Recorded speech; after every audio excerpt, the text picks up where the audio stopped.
Happy Sunday. What's going on, guys? It's Ricky with TechBot Solutions here with a quick little update for you. So you guys know that I love talking about overvalued stocks and how I believe they should all retrace, right?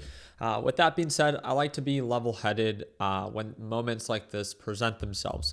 So HIMS is a stock that I've talked a lot of crap on. I do not believe in the company. I think that the company has a good story and good price momentum, and that has been the theme for a lot of these successful stocks in 2025. Not because fundamentally they belong at these trading levels, but because they simply have the right story with great price momentum. They've been able to thrive during current market conditions. With that being said, just like I made a ton of videos shitting on this stock, and again, I mean it, right? Like, I do not believe, even at $40 per share, I don't believe long-term HIMS belongs there. Its fundamentals are just not there. It is a company that has been showing some signs of growth, right? So when you see the quarter after quarter revenue, there has been a huge uptick.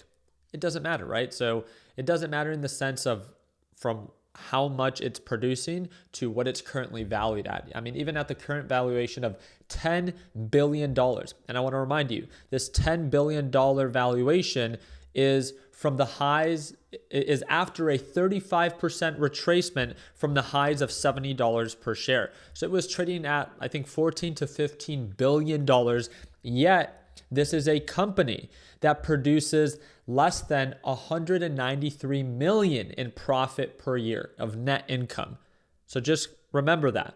It's valued at 10 billion as the current market cap. It's been valued at north of 15, but its net income is less than 200 million, not even billion, $200 million. Its PE ratio is 53.7 times its earnings. But like I've said, if you have a good story and you have good price momentum, you can thrive. And I want to show you this. I do not have an active position or anything like this on HIMS. There's no benefit that I would have in sharing this. I do believe that it's based off of recent patterns. It is reaching an oversold range. And the reason I'm sharing this with you, because you guys know that I love talking crap, right? I love talking crap on these overhyped up, what I call piece of crap companies.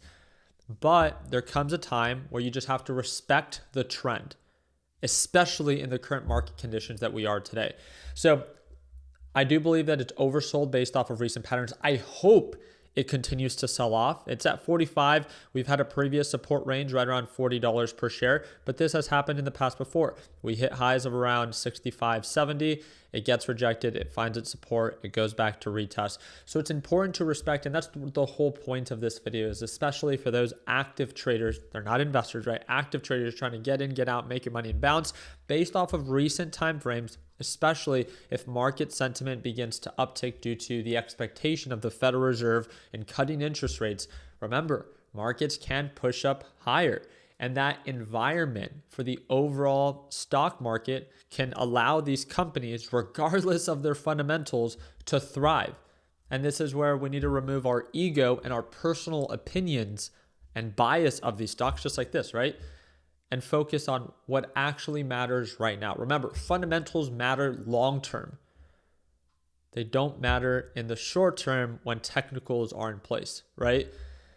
And looking at this oversold range, looking at the MACD, looking at the RSI, we're at 37 RSI on the day chart. It's retraced enough that I believe now the risk to reward, if you're still shorting this, even if it does go to $40 per share, okay, cool, right? You can make $6 per share based off of previous lows. That's about 10%. Don't get me wrong. 10% is huge, right? I'm not an options trader. This is for shares. That's huge. But if you're shorting, what's the upside, right? What if HIMS does begin to uptick with the rest of the market? That's 50%, north of 50% upside. That's why I'm talking about this. Now we've reached an oversold range where it might not be worth it to continue to short it. It might for you, right? And we all see value in different ways. Some are more conservative, some are more aggressive. And I want to respect that. But I wanted to come back and revisit a stock that I previously said was overbought, because I do believe so. And with with every fiber in me, like I do not like these companies, but I don't have to like them to be able to trade them to make money, right? So I know that this week, as we begin to approach this oversold range, I want to see if HIMS begins to show signs of a support and begins to recover solely on the idea that, again, it can because of the current irrationality behind the current market condition. There has been a time that, again, during the trade war pullback, we saw this thing retrace all the way down to $25 per share. I would love to see that. I would love to see this stock fall apart. But I don't know, again, with the hype that we have going on with the market and the current expectation for the Federal Reserve to cut rates, I think it's just going to be too favorable for the bulls. I hope not, but it just wouldn't surprise me. And again, as the market's about to open this week, I like to talk about things like this because it kind of can give you a sense of direction of like maybe what to pay attention to. Obviously, it doesn't mean that you have to trade HIMS. It's just something to be aware of like, hey, don't be surprised if we begin to establish a support at these oversold ranges. What has been one of the main reasons that it's been selling off? There's a handful of reasons. It's in a current lawsuit, a class action lawsuit. Feel free to look into it. It all started with it reporting earnings and not meeting expectation, just like you saw with these companies that are extremely overvalued. You need to, regardless of how overvalued you are, kind of like Palantir. Palantir is way overvalued. It's known as one of the most overvalued companies possibly in history. But with that being said, if it continues to show insane growth, it's not hard to doubt it. It's just like it's feeding into the story and it's feeding into the narrative, and it's just going to build on that momentum. But as soon as you begin to kind of break that momentum and you begin to show lack of growth, then it really becomes more challenging to support that irrational valuation, is the way that I see it. You let me know down in the comment section what you think. So again, based off of their recent earnings, you could see that they missed revenue estimate by 1.3% and then missed subscriber estimate by 2.5%.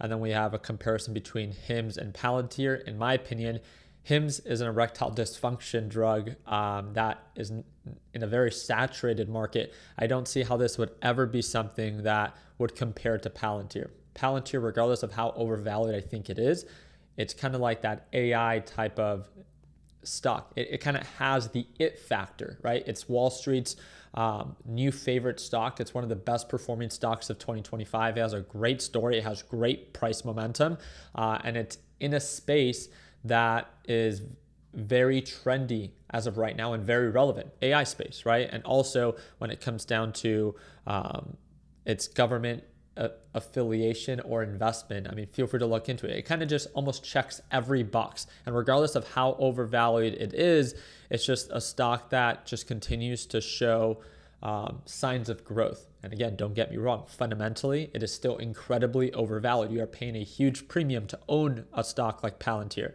but nonetheless, it's kind of fueling its own story by still showing signs of continuous growth.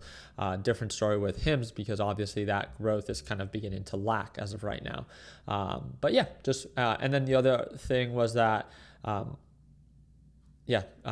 we have analysts that are setting price targets of $40 per share.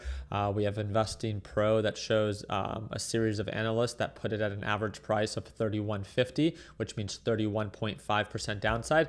And then you have the HIMS CEO. I think he sold like $30 million worth of the stock as it was at a much higher price point. That's what really sparked the overall sell-off. So a handful of different reasons on why it's selling off. So it's not much of a surprise at that overvaluation. Remember, it's not rocket science. It doesn't have to be. Your trades and your investments will never be perfect. Let's not pretend like they have to, right? But like when we talk about HIMS at $70 per share based off previous patterns, that is an overbought range. It's not an overbought price level. It's an overbought range, right? It's a general range where it tends to peak at. And all you do is you respect it. Okay, hey, maybe I'm going to reduce my position size there or begin to take profits. Now we're reaching an oversold range. So it's not that this has to be the bottom. It tends to find a support around this price range. So it's important to not be afraid to respect it, right? So therefore, if you were shorting, maybe you're either lighter on your short or you begin to cover to take profits in preparation for an early sign of a possible reversal. So again, I'm going to do my part in keeping you guys up to date. But again, I wanted to stay level-headed. I don't just like talking about the bad. I also wanted to talk about not the good, but respecting the trend, right? And I think that's all we can do as traders and investors in this market full of greed. Again, our job here is not always just to talk about the upside, but we love highlighting the downside risk because that is what beginners need. If you're an absolute beginner, I trade live every single morning. And if you want to watch me trade live starting Monday, second link in the description down below will allow you to watch me trade live, and you can join for as little as $1.35 per day is what it breaks down to. LPP 3.0 is officially out, so if you want to check it out to learn more, it's all included. And again, second link in the description down below, a one-time payment for lifetime access. I appreciate your time. Like always, let's make sure that we end the year on a green note. Take care, team.